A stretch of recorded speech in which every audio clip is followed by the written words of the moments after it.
अस्सलाम वालेकुम। अच्छा जी, हम topic 10 accounting for non current asset and depreciation पे थे एंड 10 क्वेश्चन का वर्क जो है वो कंप्लीट हो गया था। अब क्वेश्चन नंबर 11 देखते हैं। क्वेश्चन नंबर 11 में कह रहे हैं on September 30 2008 Munib company limited purchase a machine for 2,50,000 with 5% trade discount. The following expenditure was also incurred on machine. अब देखिए यहाँ पे एक नई चीज़ आपके पास जो है ना वो क्या लग रही है कि कैश डिस्काउंट नहीं है, मतलब बस उन्होंने जो है ना एक मशीन को खरीदा है with trade discount, just trade discount के साथ, कोई कैश डिस्काउंट वगैरह नहीं है। इट्स मीन कि मशीन जो है वो कैश के थ्रू ली गई है, ऑन कैश ली गई है। ठीक है, जब भी आपके पास क्वेश्चन हो और वहाँ पे कैश डिस्काउंट वगैरह की कोई बात नहीं की हो तो इसका मतलब होता है कि मशीन को उधार पे नहीं लिया गया है, कैश के थ्रू लिया गया है। ठीक है, बाकी एक्सपेंसेस एंड सेल टैक्स। अब सेल टैक्स आपके पास एक नई चीज़ आई है। ठीक है, ये कैपिटल एक्सपेंडिचर है, लेकिन इसको बिल्कुल अलग तरीके से जो है ना रिकॉर्ड करते हैं और जब कॉस्ट ऑफ मशीन हम निकालेंगे तो वहाँ मैं आप लोगों को बताऊंगी सो किस तरीके से रिकॉर्ड किया जाता है। सो सेल टैक्स है, फ्राइडिन है, फाउंडेशन कॉस्ट है, लेबर चार्जेस। अच्छा, यहाँ पे फ्राइडिन तो आपको पता है कैपिटल एक्सपेंडिचर है, लेकिन दो कितने हैं कैपिटल एक्सपेंडिचर आपके पास है, foundation cost and labour charges, ये भी कैपिटल एक्सपेंडिचर होता है। ड्राइविंग लाइसेंस फीस, ये एक रेवेन्यू एक्सपेंडिचर होता है। सिंपल रिक्वायर्ड है compute cost of machine, record purchase of machine. Purchase of machine को रिकॉर्ड करना है और कॉस्ट ऑफ मशीन को कंप्यूट करना है। सबसे पहले हमने कंप्यूट कॉस्ट ऑफ मशीन की हेडिंग डाली। सबसे पहले आप लिस्ट प्राइस रख देंगे जो कि 2,50,000 की है। ट्रेड डिस्काउंट कितने का है, 5% का। आपने लेस करा ट्रेड डिस्काउंट, 2,50,000 का 5% लेंगे, आपके पास कैश डिस्काउंट आ जाएगा 12,500 का।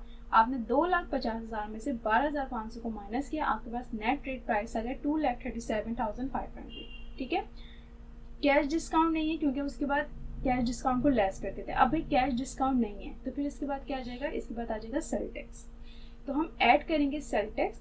जब आप नेट ट्रेड प्राइस में सेल टैक्स को ऐड करेंगे तो आपके पास इनवाइस प्राइस आ जाएगा 2,57,500। ठीक है, कभी भी सेल टैक्स होगा, लेकिन ये कैपिटल एक्सपेंडिचर है, लेकिन हम इसको कैपिटल एक्सपेंडिचर के साथ नहीं लिखेगा। जैसे हम सारे कैपिटल एक्सपेंडिचर को लिखते हैं एक साथ, वहाँ नहीं लिखेगा। आप क्या करेगा भाई, आपके पास नेट ट्रेड प्राइस आ गया, उसके बाद आपने ऐड कर दिया सेल टैक्स, आपके पास इनवाइस प्राइस आ गई। इसके बाद आपने ऐड करा कैपिटल एक्सपेंडिचर। कैपिटल एक्सपेंडिचर में आपके पास थे फ्राइडिंग, फाउंडेशन कॉस्ट, लेबर चार्जेस। फ्राइडिंग, फाउंडेशन कॉस्ट, लेबर चार्जेस। ठीक है, ये तीनों को प्लस करेंगे, टोटल कैपिटल एक्सपेंडिचर आ जाएंगे आपके पास 22,500 के, जो कि इनवाइस प्राइस में आप ऐड कर देंगे। आपके पास कॉस्ट ऑफ मशीन आ जाएगी 2,80,000 की। ठीक है, 2,80,000 की है। ये आप लोगों को ज़रा नज़र नहीं आ रहा होगा क्योंकि बैक साइड पे ब्लैक मार्कर से हेडिंग है ना, सो इसलिए ये बहुत लाइट हो गया है। ठीक है, ये 2,80,000 है। ठीक है, इसके बाद देखिए उन्होंने कहा है कि रिकॉर्ड करें purchase of machine. Purchase of machine को रिकॉर्ड करने का मतलब ये नहीं कि सिर्फ ये मतलब ये एंट्री बता दें कि ये मशीन इतने की थी। परचेज ऑफ मशीन, इस मशीन को जो मुनीब कंपनी ने खरीदा उसमें क्या क्या मतलब जो है ना सिचुएशन आई है। देखें, एक मशीन को खरीदा, उसके बाद इनके पास ट्रेड डिस्काउंट आया। ठीक है, फिर सेल टैक्स वगैरह है, कुछ कैपिटल एक्सपेंडिचर इनकर्ड हुए, कुछ रेवेन्यू एक्सपेंडिचर आए, तो इन सब को जो है ना वो परचेज ऑफ मशीन कहते हैं। कभी भी अगर वो ये कहें कि भाई रिकॉर्ड परचेज ऑफ मशीन, तो आप बस ये एंट्री मत बना दीजिए कि मशीन डेबिट कैश क्रेडिट इतनी की मशीन आके बस बात खत्म। नहीं, परचेज ऑफ मशीन मतलब एक मशीन को खरीदने गए तो क्या क्या सूरत हाल पेश आई हैं। ठीक है, क्या मतलब क्या क्या हुआ है, क्योंकि एक मशीन जो, क्योंकि मैंने आप लोगों को बताया था कि ये जो टॉपिक है पूरा फिक्स एसेट पर एंड उसकी डेप्रिसिएशन एक्सपेंस पर है, कि एक फिक्स एसेट जब कोई भी बायर जो है वो खरीदने जाता है तो उसको क्या क्या मतलब मिलता है कि मतलब, क्योंकि बड़ी बड़ी जो चीज़ें होती हैं वो जाएँ पसंद आकर आ नहीं जाती। ठीक है, बहुत से जो है ना वो होते हैं इश्यूज़ की, उसका कोई चार्जेस पे करनी होती है, कोई ड्राइविंग लाइसेंस पे करना होता है, कोई इंश्योरेंस देना होता है, ये सब जो है ना सारे इश्यूज होते हैं। तो एक जो फिक्स एसेट होता है वो आसानी से नहीं खरीद सकते, बहुत से मसले होते हैं। ठीक है, तो यहाँ पर उन्होंने यही कहा है कि पूरी परचेज ऑफ मशीन को हमें यहाँ पे रिकॉर्ड करना है। ठीक है, तो सबसे पहले यहाँ पे ये बात क्लियर है कि ये मशीन उधार पे नहीं ली, ये कैश पे ली गई है। तो आप इसकी एंट्री किस तरीके से बनाएंगे, जो एंट्रीज की आपने हेडिंग डाली, यहाँ पे सीरियल नंबर नहीं डेट, क्योंकि डेट है, date particular posting reference debit and credit. पर 30 सितंबर को ये मशीन खरीदी गई है, तो मशीन डेबिट कैश क्रेडिट। अब अमाउंट कौन सी आएगी, कभी भी अमाउंट कॉस्ट ऑफ मशीन वाली नहीं ले लिएगा, यहाँ पे जो अमाउंट आएगी वो ट्रेड डिस्काउंट वाली आएगी।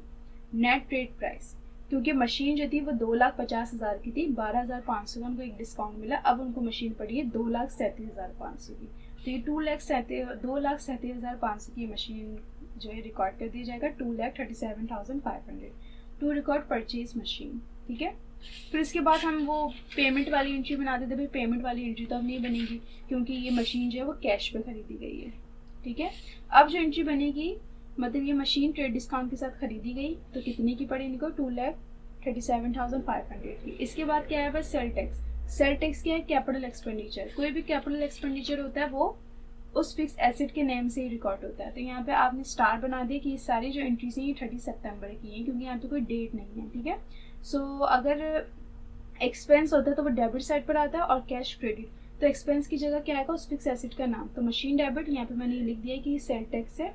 ठीक है, कैश क्रेडिट, सेल टैक्स था 20,000 का, टू रिकॉर्ड पे सेल टैक्स। ठीक है, फिर थर्ड एंट्री जो है ना वो इसकी बनेगी, इन तीनों की बन जाएगी, फ्राइडे इन फाउंडेशन कॉस्ट, लेबर चार्जेस। क्योंकि इनको इस तरीके से यहाँ पे रिकॉर्ड किया जाता है ना टोटल एक्सपेंडिचर, तो इनकी एंट्री भी इस तरीके से बन जाएगी। अगर डेट वाइज होती कि भाई ये जो है ना ये मतलब 1 तारीख को लिया गया, ये 2 तारीख को, ये 3 तारीख को, तो अलग अलग एंट्री बनती। लेकिन जब एक ही डेट हो तो आप किस तरीके से एंट्री बनाएंगे कि मशीन डेबिट कर देंगे, कैश क्रेडिट, और टोटल एक्सपेंडिचर की अमाउंट लिख देंगे 22,500 की। ठीक है, और टू रिकॉर्ड कैपिटल एक्सपेंडिचर। बस सेल टैक्स को अलग ही रिकॉर्ड करिएगा क्योंकि आपने कॉस्ट ऑफ मशीन में भी तो सेल टैक्स को अलग ही ऐड किया था ना, तो इसी तरीके से इसकी एंट्री भी अलग ही बनेगी, लेकिन उस फिक्स एसेट के नेम से। ठीक है, लास्ट में आ जाता है आपके पास ड्राइविंग लाइसेंस फी, जो कि रेवेन्यू एक्सपेंडिचर होता है, इसकी जस्ट एंट्री बनती है। ये इसी नाम से आएगा, driving licence fee cash credit 1200 का था, to record revenue expenditure. Question number 11 भी कंप्लीट हो गया है। ये बहुत ही इजी था। ठीक है, कॉस्ट ऑफ मशीन, इसमें बस सेल टैक्स एक नई बात आ गई थी, उसको किस तरीके से एडजस्ट करते हैं कॉस्ट ऑफ मशीन में, वो भी मैंने आप लोग को बता दिया है। ठीक है, और यहाँ पर जब वो पहली दफ़ा मशीन जो है वो कैश के थ्रू ली गई है, इसलिए इसकी एंट्री इस तरीके से बनेगी। ठीक है, सो क्वेश्चन नंबर 11 भी आप लोग का कंप्लीट हो गया।